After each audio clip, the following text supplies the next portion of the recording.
दोस्तों, जब तक लड़की की मांग में लड़के द्वारा सिंदूर भर न दिया जाए, सिंदूर डाल न दिया जाए उसकी मांग में, तब तक जो है लड़की और लड़का को कुछ ऐसे कर्म काम हैं जिनसे बचना चाहिए।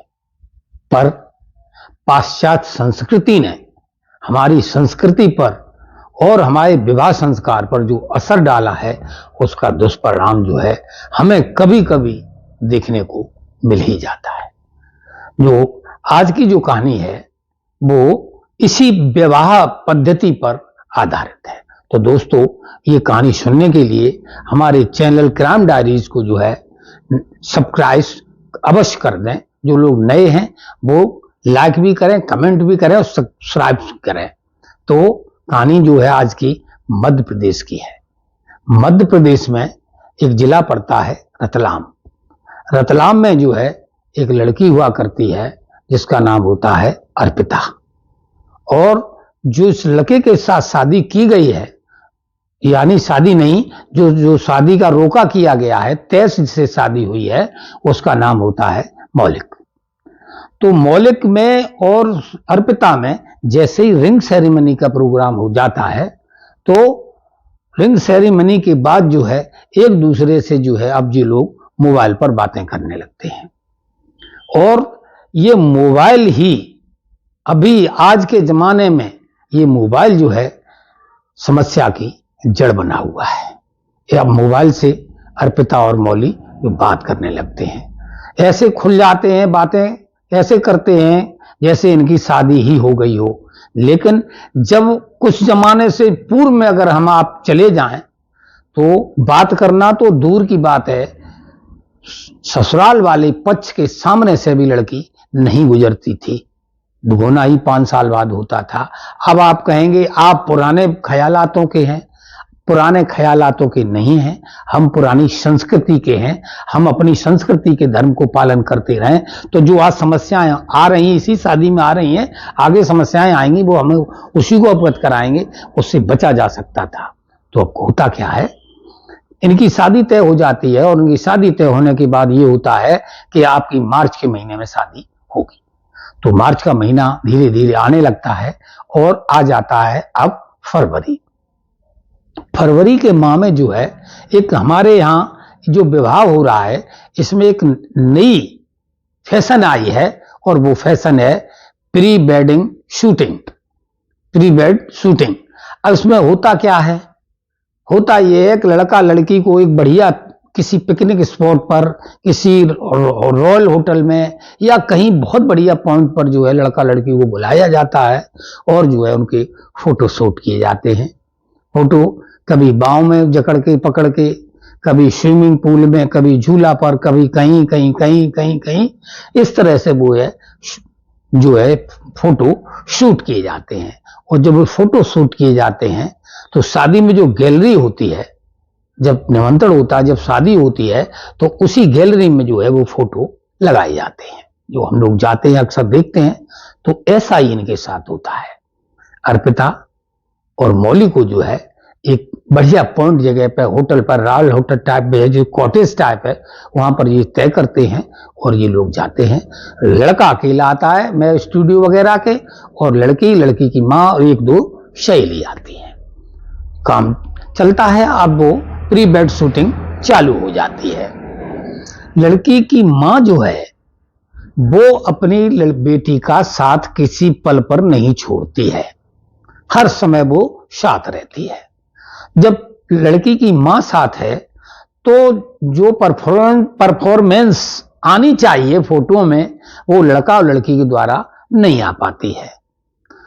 फोटो शूट करने में मजा नहीं आ रहा, फोटो अच्छे नहीं आ रहे हैं, कुछ न कुछ दोनों में जो झिझक बनी हुई है वो माँ की वजह से फोटो शूट नहीं हो पाता है। तो जो लड़का है वो लड़का कहता है यार फोटो वाले से कि यार तुम ही मेरी सासू माँ को समझा दो, थोड़ा सा हम लोगों को अलग कर दें, थोड़ा सा कर दें जिससे फोटो जो है सही आने लगे। तो फोटो वाला उन माँ से कहता है कि माता जी आप जरा थोड़ी साइड हो जाइए तो जो है ये फोटो है बढ़िया से बन जाएंगे। लड़की की माँ जो है उसी ख्यालातों की थी जो पुराने ख्यालात होते हैं। वो बोले ऐसे कैसे छोड़ दें अपनी बेटी को अलग, चाहे जो फोटो हो अथवा न हो, मैं किसी कीमत पर जाने वाली नहीं हूं। जब उसको मना कर देते हैं तो लड़का लड़की का दोनों का दिल टूट जाता है। दोस्तों, लड़की भी चाहती है कि मेरी मां किसी तरह से चली जाए, लेकिन लड़की की जब मां ने मना कर दिया, अब उन्हें कौन समझाए। तो एक दो फोटो जो है और शूट किए जाते हैं तो फोटो वो अच्छे नहीं आते हैं। चाहे तो खुदा की खुदाई कह लो या खुदा की मेहरबानी कह लो, उस लड़की की मां जो है, ये फोटो शूट होते वो साथ रहती सो थक जाती है और वो जो है आराम करने के लिए जो है एक कमरे में चली जाती है। वहां एसी वेसी लगा हुआ था दोस्तों, वहां जाती है सुबह उन्हें नींद आ जाती है। अब जो लड़का चाह रहे थे, लड़की चाह रही थी, वही ऊपर वाले ने कर दिया उनके साथ। अब जो है फोटो होने लगते हैं बड़े। अब तो वो मतलब फोन से इतने मिल चुके थे, फोन के द्वारा इतनी बातें कर चुके थे, बस मिले ही नहीं थे, बातें तो सब हो ही गई थी। अब उनकी फोटो जो है बहुत अच्छे से आते हैं और जो फोटो वाला भी है बार बार कहता बहुत अच्छे, ओके ओके, अब उसका फोटो ओके ही होता चला जाता है। उसे भी यही था कि अगर अच्छे फोटो शूट किए जाएंगे तो आगे भी पार्टी उसे मिलेगी, तो वो तो चाहता ही था कि बेस्ट से बेस्ट फोटो आए। अब वो कभी गले मिल के फोटो आते हैं, कभी कभी बाहों में आते हैं, कभी झूले पे आते हैं, कभी रास्ते में चल के आते हैं। इस तरह से फोटो शूट किए जाते हैं। अब जो दूरी थी, अब वो नियरेस्टता जो आई है, जो हाथ पकड़े गए हैं, कमर में हाथ डाला गया है, तो अब जो है लड़का कहता है काश 1 महीना जो शादी का है वो आज ही हमारी शादी हो जाती। तो लड़की भी कहती है सोच तो मैं भी यही रही कि वो 1 महीना आपके बगैर कैसे कटेगा। तो अब ये प्लान बनाते हैं और प्लान में ये कहते हैं कि स्टूडियो वाले से, जो फोटो खींचते हैं ड्रोन कैमरे वाले से, यार ऐसा करो तुम कुछ समय के लिए जो है हमको छोड़ दो, हम दोनों को अकेला छोड़ दो। तो वो कहता है मेरे पास इतना टाइम नहीं है, हम कैसे आपको छोड़ दें, हम नहीं छोड़ पाएंगे आपको। अभी मां बीच में कबाब में हड्डी बनी थी, अब ये फोटो वाला बन गया। लेकिन वो कहता है यार कुछ पैसे ही ले लो। वो 200 रुपए दोनों लोगों को देता है और वो चले जाते। अब चले नहीं जाते हैं, अब वो जुड़के जो है वो बॉडीगार्ड बन जाते हैं और वो माँ के पास बैठ जाते हैं। बोले तुम कमरे में चले जाओ, जो करना करिए, और जैसे ही अगर जी माँ जगेगी तो मैं आपको फोन द्वारा सूचना कर देंगे, आप निकल आना। अब उसकी देखभाल के लिए फोटो वाला लग जाता है और जो दोनों लोग जो है कमरे में चले जाते हैं और उनसे बोला जा रहा है कि प्री वेडिंग चल रहा है, अब इंडोर शूटिंग चल रही है। तो वो अंदर चले जाते हैं कमरे में। जो दोनों की हसरतें थी, जो मिलना चाहते थे, वो जो है अपना वहां संबंध बना लेते हैं। जब जो भी समय लगा हो, घंटा आध घंटा जो भी उन्होंने गुजारा हो, उसके बाद जो है वो कमरे से बाहर निकलते हैं और उसके बाद फिर फोटो बनते हैं। अब जो दूरियां भी, जो शारीरिक दूरी जी थी वो भी खत्म हो गई हैं। अब लड़की को भी किसी तरह की असुविधा नहीं हो रही है उनकी बाहों में झूलने में, ना लड़के को कोई असुविधा हो रही है बाहों में झूलने में। तब तक जो है माँ जग आती है, कुछ फोटो माँ के द्वारा सामने और शूट किए जाते हैं और उसके बाद जो है शूटिंग बंद कर दी जाती है। दोनों लोग अपने अपने घर को चले आते हैं। अब शादी में मात्र रह गए 10 दिन। अब 10वें दिन जो है, 10 दिन मात्र रह गए हैं, उसमें दोस्तों एक ऐसी दुर्घटना होती है कि एक दुर्घटना में लड़की के पिताजी की जो है मौत हो जाती है। अब मौत हो गई, शादी मात्र 10 दिन, और जो कमाने वाला मुखिया होता, जो शादी करता, उसका ही एक्सपायर हो जाना, तो शादी कैसे हो सकती थी। तो दोस्तों शादी की डेट बढ़ा दी जाती है। डेट बढ़ गई, शादी संभव ही नहीं है तो डेट बढ़ गई, और जब डेट बढ़ी तो ऐसी बढ़ी फिर यह हुआ तय कि अब ये शादी जो है 1 साल के, अब 25 में ही हो पाएगी। तो जो एक्सीडेंट हुआ था पिता का, उसमें मौली आया था, उनके घर के लोग आए थे। इस परिवार को बहुत ढाढ़स बनाया, धीरज बनाया और कहा परेशान मत हो, अब शादी जो है हम बड़े आराम से कर लेंगे, लेकिन आपको परेशान मत होना, अब नेक्स्ट ईयर देखा जाएगा। तो जब वो ये सारा ढाढ़स बनाने के बाद जब घर चले गए, मौली अपने घर चला गया, उसके पिता माता घर चले गए दोस्तों, उसमें जो है ये लड़की है अर्पिता, वो अब मौली को फोन लगाती है और फोन पे वो कहती है कि मुझे कुछ गड़बड़ लग रहा है, मैं शरीर से गड़बड़ा गई हूं। तो बोला खुल के बताओ हुआ क्या है। तो वो कहती है कि मुझे लग रहा है कि मैं तुम्हारे बच्चे की मां बनने वाली हूं, मैं प्रेग्नेंट हो गई हूं। तो बोले अरे ऐसे कैसे हो सकता है, ये क्या लफड़ा है भाई। अरे भैया जो है उसको सच बताओ, ये ऐसे नहीं होता है कि तुम्हारे कह देने से कुछ हो जाए, डॉक्टरों को द्वारा चेक करा लो तब मुझे बताओ। वो जो है जो किट आती है उससे जो अपना टेस्ट करती है और टेस्ट में जो है वो पॉजिटिव आती है। अब वो फिर फोन करती है कि नहीं ऐसा नहीं है, जो मैं कह रही थी वही सच है और मैं पॉजिटिव हूं। दोस्तों अब उसे बहुत परेशानी होती है क्योंकि शादी हो नहीं पाई है, शादी 1 साल के लिए बढ़ गई है और इधर ये लफड़ा है उसका। तो वो बहुत परेशान होते हैं, लेकिन अब वो कह भी नहीं पाते हैं, ना तो लड़की अपने यहां कह पाती है और ना लड़का वहां कह पाता है, और कोई रास्ता भी नहीं निकाल पाते हैं। समय कटता रहता है, 4-6 महीने हो जाते हैं। अब जो लड़की है, लड़की का पेट जो है ओवर होने लगता है, बढ़ने लगता है। तो कुछ एक दिन उसकी मां ने भी शंका की थी, लेकिन वो फिर निगलेक्ट कर देती है। अब जो है गांव वाले जो चीज अगर कहीं किसी की जो बदनामी होती तो घर वाले कम जान पाए, गांव वाले पहले जान जाते हैं। तो दोस्तों ये इसकी जो चर्चा थी प्रेग्नेंट वाली जो है पूरे गांव में अफवाह हो जाती है। ये अफवाह जो है उस लड़के की मौसी भी उसी गांव में रहा करती थी, अर्पिता के गांव में। चूंकि शादी का जो संबंध था वो उसी के द्वारा कराया गया था। अब उसके पास भी वही खबर जाती है कि लड़की प्रेग्नेंट है। तो वो जो है मौली के पिताजी को फोन करती है। तो वो बताती है कि ऐसे ऐसे जो है जो शादी रोकी गई थी, जिसके पिता एक्सीडेंट कर हो गए हैं, मर गए हैं, खत्म हो गए हैं, उनकी बेटी ने कहीं काला मुंह किया हुआ है और वो बच्चे किसी की मां बनने वाली है। तो लड़के के पिताजी सुनते तो उनके भी पैरों की जमीन सरक जाती है कि मैं तो बहुत अच्छा परिवार समझ के शादी कर रहे थे, लेकिन ये तो गड़बड़ है। तो वो ये कहते हैं उनके कहवाव जाकर के मैं किसी कीमत पर अब शादी नहीं करेंगे, ना जा साल ना अगली साल, मैं ऐसे मतलब कल मुही लड़की से शादी तो हरगिज नहीं करेंगे। वो टोंक के मना कर देता, ठोंक के। अब जो है वो उसकी जो लड़के की मौसी है वो उसके घर जाती है अर्पिता की और बताती है, उनकी मां से कहती है कि ऐसे ऐसे जो है वहां से खबर आई है कि वो शादी के लिए मना कर रहे हैं।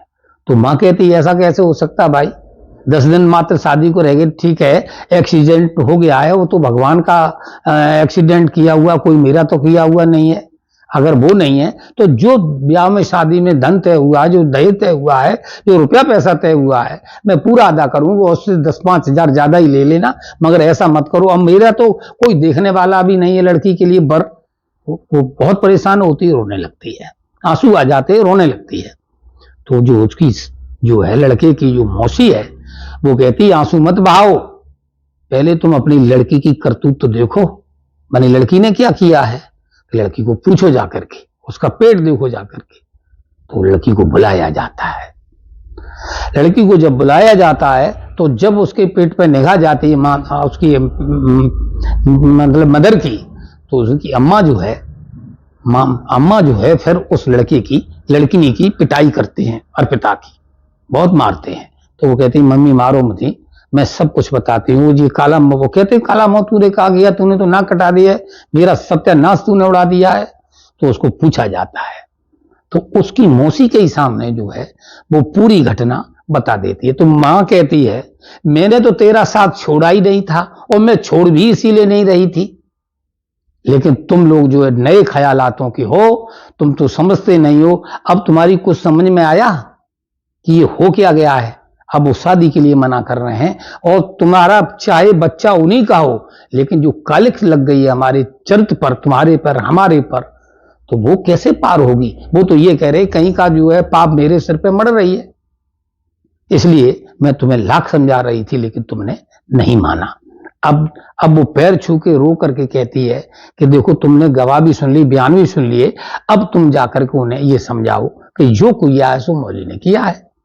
दोस्तों वो वहां अपने घर आती और वो बताती है कि हमने पूरी सच्चाई जानी और वो जो लोग हैं मौली का ही नाम रख रहे हैं भाई। और नहीं तो आप मौली को पूछ सकते हो कि इनका मिलन हुआ कि नहीं हुआ है।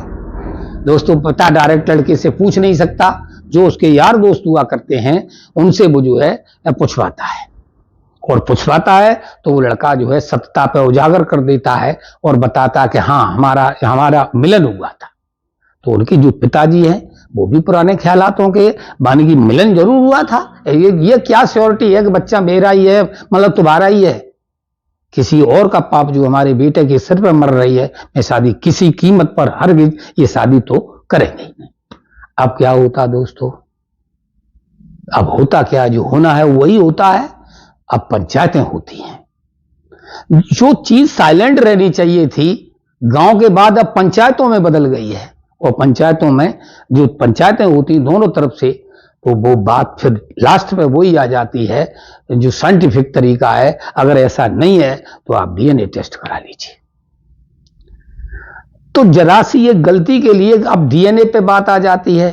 तो लड़का जो है, अब जो लड़की है, लड़की का पेट जब बड़ा होता है, जब समय आने लगता है और बदनामी हो रही है, तो इस लड़की को जो है अब एक रिश्तेदारी में भेज दिया जाता, क्योंकि उसको उठने में, चलने में, बैठने में समय लग रहा था, परेशानी हो रही थी, तो इसको गांव से रिश्तेदारी में भेज दिया जाता है। अब रिश्तेदारी में मौली को फोन करती है कि मौली मैंने सारी बातें सुन ली हैं, और अगर ये शादी किसी तरह से आप लोग नहीं करते हो तो मैं जिंदा नहीं रहूंगी, मैं भी जो है फांसी वगैरह जो भी करूंगी, मैं आत्महत्या कर लूंगी। मौली डर जाता है। मौली उसके पास आता है और ढाढ़स बनाता कि मैं आपके पास आपके साथ खड़ा हुआ हूं।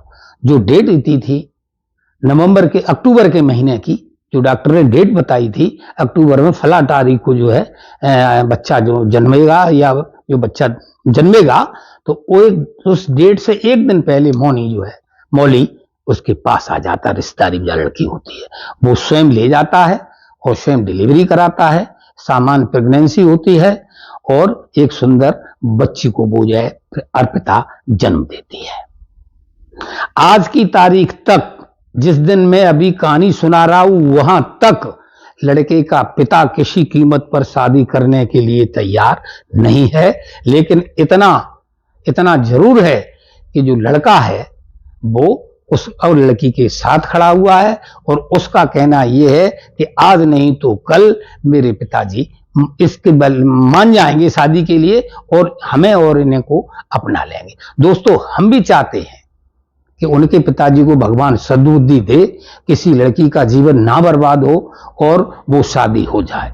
मगर चंद मिनटों के लिए, चंद घंटों के लिए जो उन्होंने किया शादी से पहले, हमारा हिंदू विवाह एक धार्मिक संस्कार है जो पाश्चात्य संस्कृति इस धर्म में जरा भी बर्दाश्त नहीं है।